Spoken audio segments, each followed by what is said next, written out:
the Loft, here with another episode of The Dark Side of the Riff. And tonight, I'm here with my very good friend Zach Jeter from the band Old Cloth. Did I say that? Close enough. Yeah. Old Cloth. Old Cloth. It doesn't. We're not here about our treacherous bands. U-turn. Treacherous U-turn. Felcherous bung turd. Oilcloth. Oilcloth. It doesn't matter. We're not here about our bands. We're here for the new guys tonight who are choosing to answer the call of the metal gods. Tonight we're talking about guitar picks and their importance. So, first example here is your standard guitar pick you can find pretty much attached to any acoustic guitar sitting in a stand collecting dust across this great old USA. Your grandpa's picks.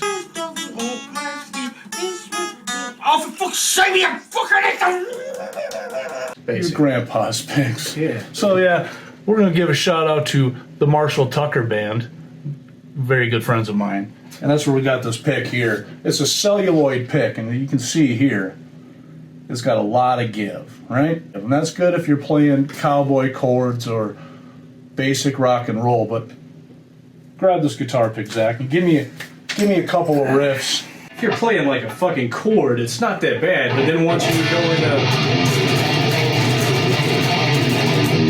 you try to chug, it's like... It's so floppy. It doesn't have any articulation. No. It's just not built for playing metal of any caliber. So that's what this channel is about. No, not at all. And we want you to avoid and skip all the follies that say I or a lot of other players have had to go through on testing different guitar picks just to see if they're worth a shit or not. These are not worth a shit if you're playing metal. They're fucking great if you're playing anything else. Yeah. Shout out to Marshall Tucker. We love you, Doug. Next in line. Personal favorite of mine. One of them anyway. Not the favorite. For certain things, it's really fucking good. This is a thicker nylon. This isn't like your grandpa's picks. This is a Jazz 3. It's still the XL version, not the normal Jazz 3s. They're like the size of a dime. That's right, but it's still got some give. What size is this? That one might be 1.25. I'm not sure. Somewhere in there. But I think that's around 1.25. That's like one of the Dunlop nylon Jazzes. But killer fucking pick. So killer pick. So here. Yeah. And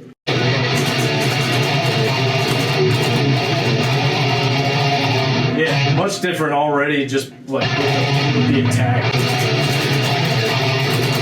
So a lot of you new players, when they refer to attack, is how hard you're attacking the string. The nylon itself is slippery and it's a little slick, which rolls into this Cobra spit, right? And if it's too slick, get something like that where it's pretty much an adhesive that gives you a little extra grip on your pick. So if you're dedicated to the nylon, but you find it to be slick in nature, get a little Cobra spit or something, granola swats, whatever it is. Gorilla.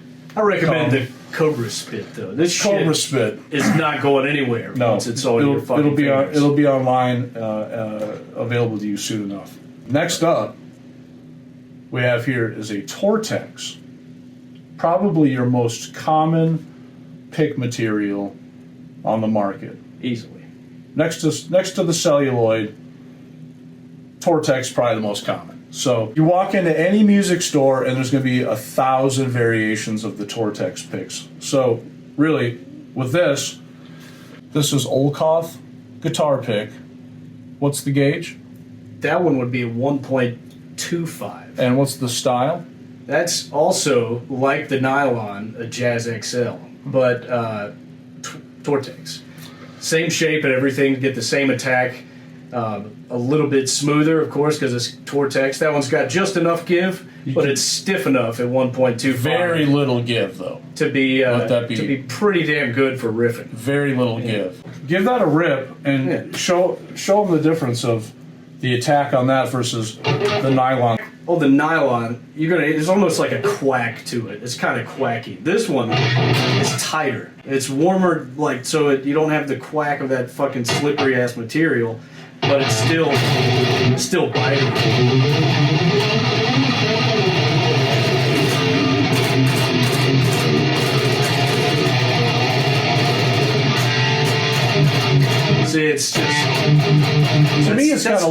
snap. It does. It's snappy for sure. They're just that little slap, that extra bite that you get, I think comes from having just a little bit of give. That's a good segue to talk about that. There's no real right or wrong way to hold your guitar pick. Don't listen to any schmo that tells you that there is, because they're full of shit.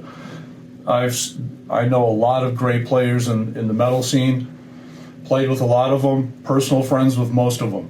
So every one of them holds their pick differently. Every one of them a master of the craft. So how you end up holding your pick is a personal style that works for you. You want to keep in mind, though, the real estate of your guitar picks versus how you want to actually hold your pick and what makes sense for you. So the bigger might not be the better, smaller might not be better, thicker might not be right. This is an endless journey, basically, until you find something that works for you and works for every aspect of your playing. What it really comes down to is your picking, how you get that. So show them how you hold your pick. All right. Well, there are wrong ways to hold a pick for sure. Sure, but once you get a little experience, everybody is going to have sort of a different way of holding a pick. A lot of guys I know, including Creesh over here, they hold their pick a little bit more close in. They don't claw. Their fingers are out. You know? Yeah, we talked about that the other day. Well, fingers out. Something more like that. Versus the claw. Yeah. You know. I kind of waver in between. Like, instead of holding it like this, kind of, it switches ever slightly to be more like this. I used to think it was just I was fucking stupid, because not many people hold their picks like this. It looks like some like banana hand shit. But the riffs, I play like this whenever I'm playing more like riffs and I want to hear crunch, because you get that. As opposed to when I'm holding it like this, you can hear the difference. Slight, but still. A lot of it has to do with the angle of the pick and how you're holding it when you're playing the riff. Because is it slicing it or is it slapping the string? So, like he was just doing some downstrokes. Like for me, like you said, I hold it out more. Whether I'm grinding or not,